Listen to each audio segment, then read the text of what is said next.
Majibu ametoka. Ngoja nimpigie mtoto wangu, najua amepita.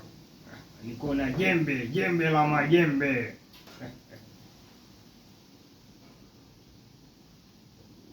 Hello. Waalaikum salamu mtoto wangu. Vipi? Umeona majibu? Mama yako hana neno. Yuko salama kabisa. Vipi? Majibu yanasemaje huko? Dadako pia hana neno. Nauliza vipi au majibu yanasemaje?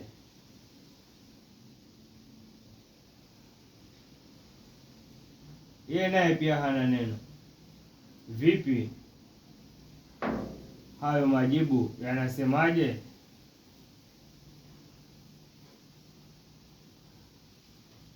Usije tena huku. Usije tena huku we mtoto, mshenzi, mpumbavu sana. Usirudi huku. Kati.